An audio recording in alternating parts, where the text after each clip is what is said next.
Hello everyone, मैं हूं जया और स्वागत है हमारी YouTube channel Civil Minds Academy में। हमारा आज का टॉपिक है विजयनगर साम्राज्य। मध्यकालीन इतिहास का बहुत ही इम्पोर्टेंट टॉपिक है विजयनगर साम्राज्य। ठीक है, तो आइए इसे स्टार्ट करते हैं। विजयनगर साम्राज्य। विजयनगर साम्राज्य, ध्यान देने वाली बात है कि दक्षिण भारत में हिंदू साम्राज्य के रूप में उभरा मध्यकालीन इतिहास का एक प्रमुख साम्राज्य है। इसमें हम प्रमुख 4 राजवंशों को पढ़ेंगे: संगम वंश, शालू वंश, तुलु वंश और अराविडु वंश। ये सीक्वेंस याद रखना ज़रूरी है क्योंकि कई बार प्रश्न में डायरेक्ट इनकी सीक्वेंसिंग ही जमाने के लिए आ जाती है। आप सबसे पहले समझना जरूरी है कि विजयनगर की भौगोलिक स्थिति क्या है। ठीक है, ये दक्षिण भारत का साम्राज्य है। जिस समय उत्तर में दिल्ली सल्तनत में अलाउद्दीन खिलजी का समय था, अलाउद्दीन खिलजी ने अपने कई दक्षिण अभियानों में दक्षिण के भारत में अपना साम्राज्य का विस्तार किया, लेकिन खिलजी के पश्चात ऐसा कोई महान शासक नहीं हुआ जो दक्षिण में साम्राज्य को विस्तार कर सके। हाँ, मोहम्मद बिन तुगलक के समय में कुछ एकाध लड़ाइयाँ हुई। दक्षिण में ये है विजयनगर साम्राज्य,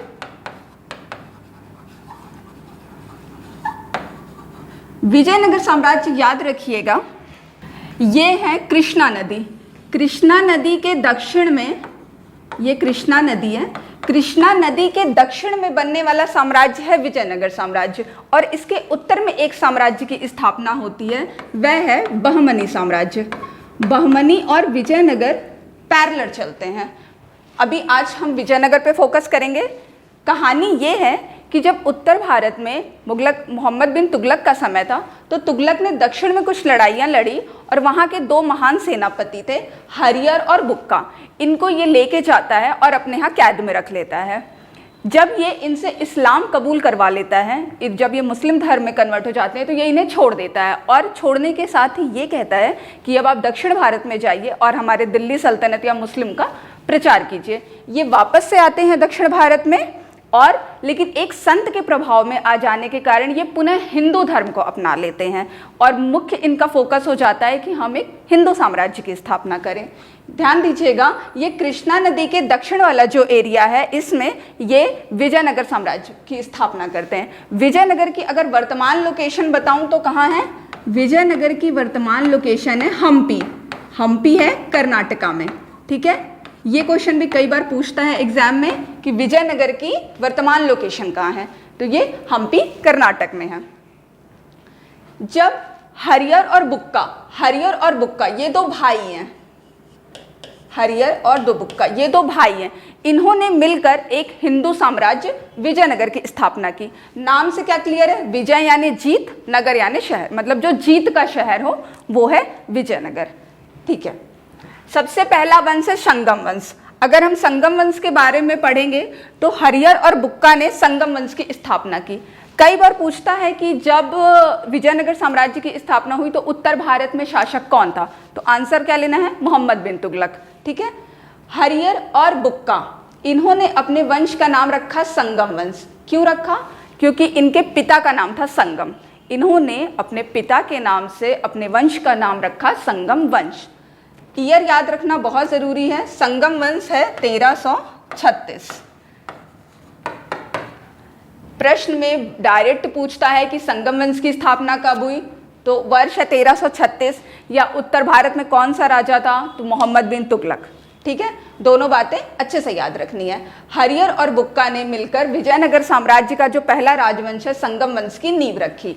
इनकी राजधानी कहाँ है, तो विजयनगर। ठीक है, नेक्स्ट स्लाइड में आते हैं। सबसे पहला शासक है तो हरिहर प्रथम। प्रथम क्यों लिया है? क्योंकि हरिहर के नाम से ही एक अन्य राजा भी है, हरिहर प्रथम। इसका वर्ष है कुल 20 वर्ष, 1336 से लेके 1356 है इसका शासनकाल।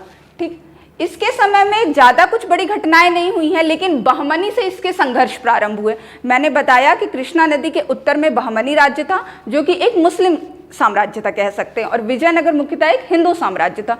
तो इन दोनों में सत्ता को लेकर काफ़ी संघर्ष हुए, क्योंकि बहमनी उत्तर में नहीं बढ़ सकता था, वहाँ दिल्ली सल्तनत या मुगलों के शासनकाल आ गए थे, तो वो उनसे मजबूत थे, इसलिए वो दक्षिण में अपने साम्राज्य का विस्तार करना चाहते थे।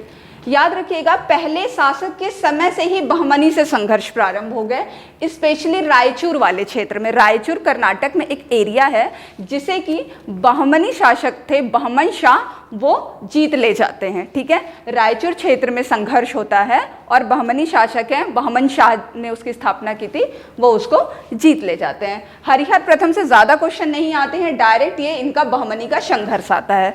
उसके बाद सेकंड कौन है, तो उनके भाई हैं। याद रखिएगा बेटे नहीं हैं, भाई हैं। हरिहर प्रथम के भाई हैं बुक्का प्रथम। बुक्का प्रथम का वर्ष क्या है, 1356 से 1377। वर्ष डायरेक्ट ना भी पूछे लेकिन आप सिक्वेंसिंग याद रखने में ये मदद करते हैं। ठीक है, 56 से 77 पूछता है कि इसने वेद मार्ग प्रतिष्ठापक की उपाधि ली। वेद मार्ग प्रतिष्ठापक मतलब जो वेदों के मार्ग पे चले। इनका मुख्य उद्देश्य था कि जो भारत में इस समय माहौल था, मतलब मुगल्स थे या जो ज़्यादा मुस्लिम था, उसके ऑपोजिट ये एक हिंदू साम्राज्य को प्रमोट करना चाहते थे। इसलिए ये मतलब हिंदुइज्म को ज़्यादा से ज़्यादा प्रमोट हो, इसलिए इन्होंने कैसी उपाधि ली, वेद मार्ग प्रतिष्ठापक, यानी जो वेदों के मार्ग में चले। उसके बाद कौन है, तो उसके बाद है हरिहर सेकंड। ठीक, हरिहर सेकंड का टाइम पीरियड है 1377 से 1404 तक। याद ध्यान दीजिए, इसने महाराजाधिराज की उपाधि ली है। कई डायरेक्ट शासकों के नाम आते हैं कि कौन सी उपाधि ली, तो जो पहला हरिहर और बुक्का है उन्होंने नहीं ली है। किसने ली है, हरिहर सेकंड ने महाराजाधिराज की उपाधि ली है। इसके अलावा इसने संपूर्ण दक्षिण भारत पर साम्राज्य का विस्तार किया है। देखिए हरिहर और बुक्का जब स्टार्टिंग था, ये प्रारंभिक तौर पे उन्होंने केवल विजयनगर में, लेकिन ये क्या करते हैं, ये पूरे दक्षिण भारत में, ठीक है, कृष्णा नदी के नीचे वाला जितना दक्षिण भारत का एरिया है ये उसमें पूरा साम्राज्य का विस्तार कर लेते हैं। और उसके अलावा बहमनी से हुए एक संघर्ष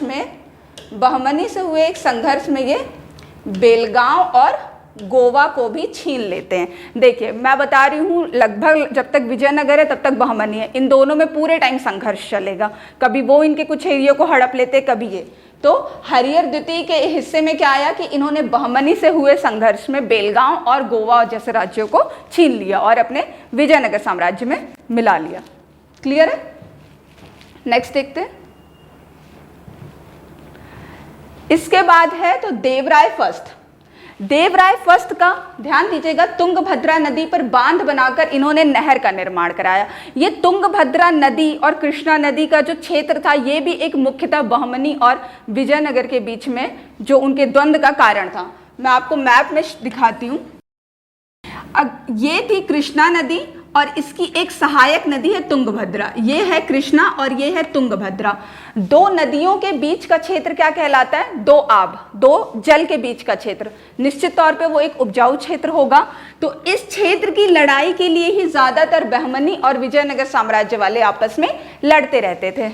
अभी हमने क्या पढ़ा कि देवराय फर्स्ट जो थे, इन्होंने इसी तुंगभद्रा नदी पर एक बांध बनाया। ठीक है, बांध बनाकर नहर का निर्माण किया। एक तो ये हो गया, और एक और इनके टाइम पे एक इंपॉर्टेंट घटना हुई है कि एक इटली का यात्री है, नाम क्या है, निकोलस दी कोंटी। ठीक है, नाम क्या है, निकोलस दी कोंटी, इटली का एक यात्री है। वो इनके समय विजयनगर आता है। विजयनगर के कई राजा हैं जिनके समय में कई यात्रियों का आगमन हुआ है। उनसे डायरेक्ट क्वेश्चन आ जाते हैं कि जैसे अब्दुल रज़ाक किसके समय आया, निकोलस दी कोंटी, तो आप राजा और टेबुलेशन फॉर्म में उसको पढ़ेंगे तो याद हो जाएगा। ठीक है, इसके समय में कौन आया है, तो इटली से आया है निकोलस दी कोंटी। केवल नाम याद रखना है और ज्यादा कुछ नहीं पूछता है इसके अंदर। ठीक है, तो इन्होंने एक काम क्या किया है, तुंगभद्रा नदी पर बांध बनाया है, और दूसरा इनके समय इटली से एक यात्री आया है जिसका नाम है निकोलस दी कोंटी। उसके बाद कौन है, उसके बाद है देवराय द्वितीय। अभी तक हमने किसको किसको पढ़ लिया, हरिहर प्रथम, बुक्का प्रथम, हरिहर द्वितीय और देवराय प्रथम। उसके बाद कौन है, तो देवराय द्वितीय। देवराय द्वितीय अगर मैं कहूं कि संगम वंश का सबसे प्रतापी शासक था तो इसमें कोई गलत बात नहीं। ठीक है, सबसे प्रतापी शासक था। साम्राज्य को जितना मजबूत इसने किया इसके पहले के शासकों ने नहीं किया। ध्यान दीजिए कि इसने गज बेटकर और इम्मादी देवराय के नाम से प्रसिद्ध था, या इसने उपाधि ली थी। गज बेटकर यानी हाथी को मारने वाला, और इम्मादी देवराय, ये दो प्रसिद्ध उपाधियां थी जो इसके पहले के किसी अन्य शासकों ने नहीं धारण की है। ठीक है, पूरे संगम वंश का सबसे प्रतापी शासक है तो देवराय द्वितीय। अब देखिए इसके समय में भी एक विदेशी यात्री आया है, क्या नाम है? अब्दुल रज्जाक। या तो नाम से पूछता है कि कौन विदेशी यात्री आया, या फिर उसका जगह पूछता है कि कहाँ से आया, फारस से आया। ठीक है, इसको आप याद करने के लिए एक ट्रिक है, अगर आप समझें। पहले कौन आया है? निकोलस डी कोंटी, फिर कौन आया है? अब्दुल रज्जाक। अगर आप भारत के मैप में देखेंगे तो अगर मैं बोलूं इधर फारस है और इधर यूरोप है, मतलब इटली है, तो पहले दूर से वाला आएगा। ठीक है,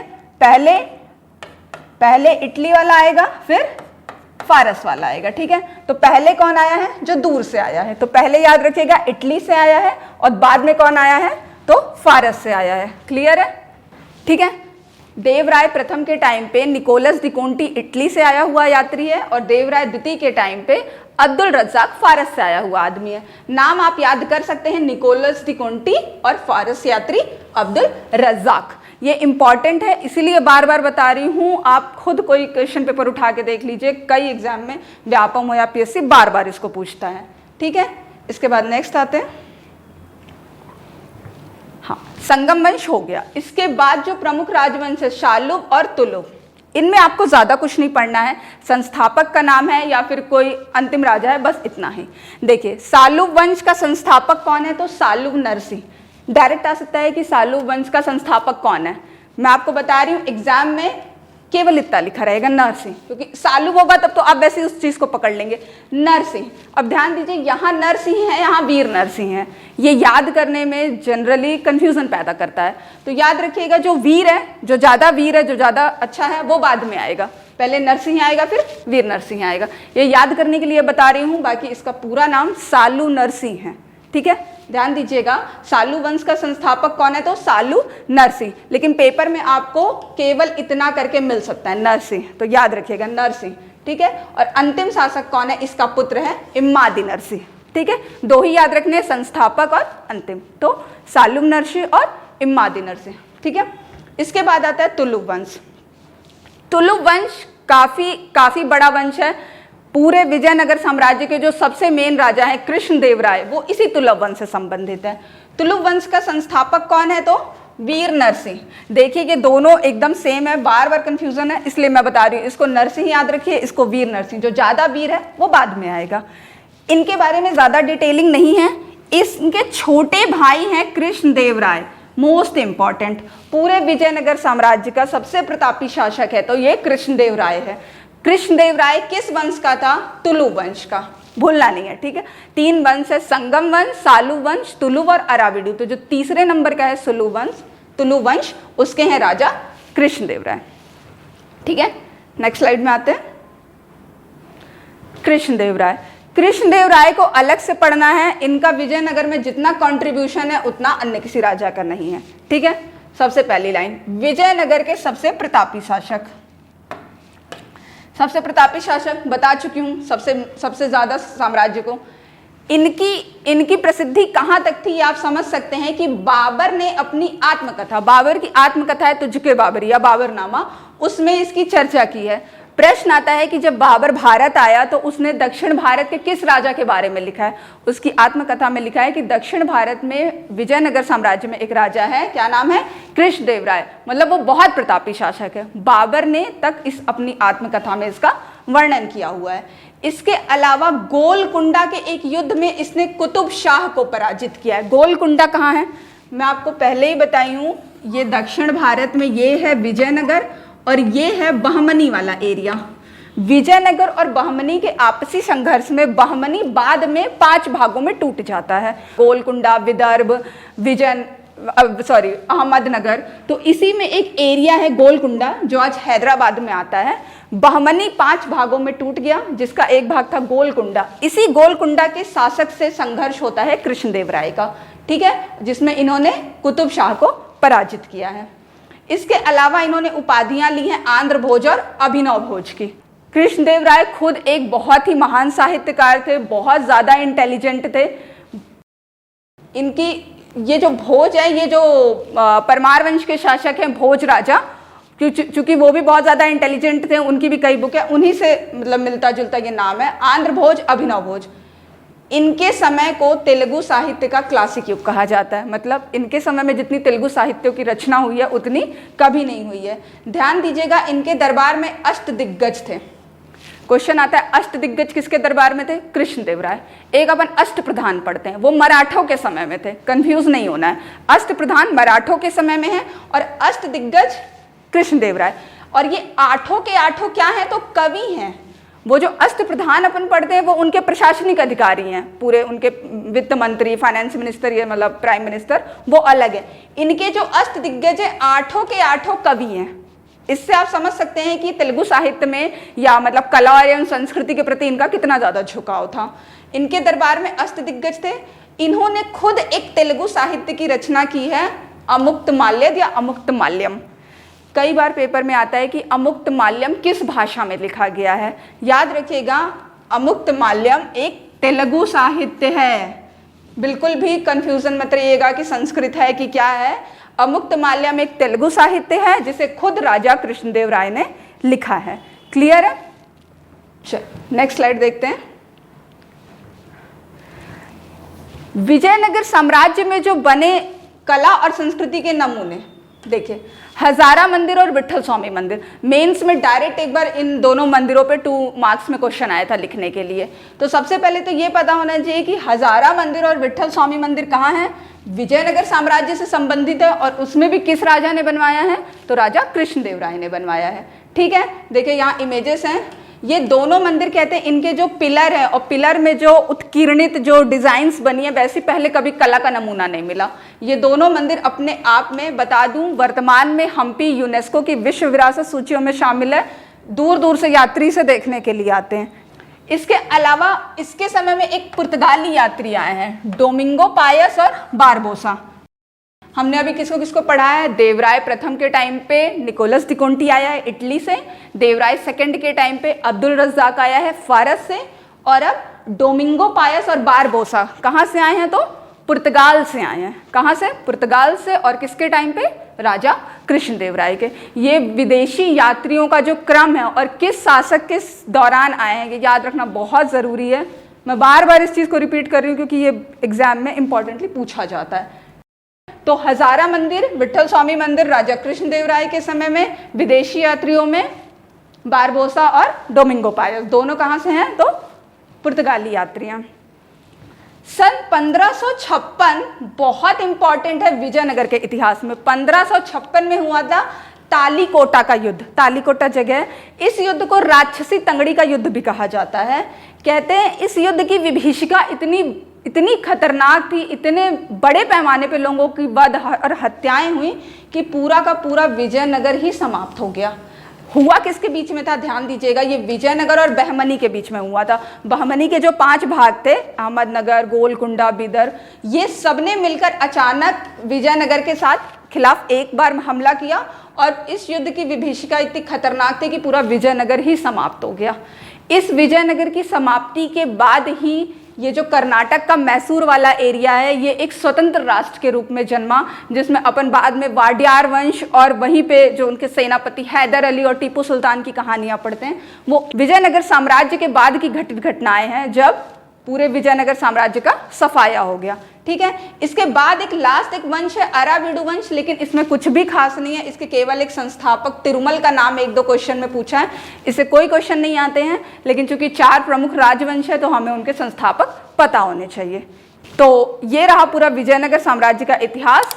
अगर आपको कोई भी डाउट होगा तो प्लीज़ आप कमेंट सेक्शन में लिखिएगा, और अगर वीडियो अच्छा लगे तो प्लीज़ लाइक करिएगा। Thank you.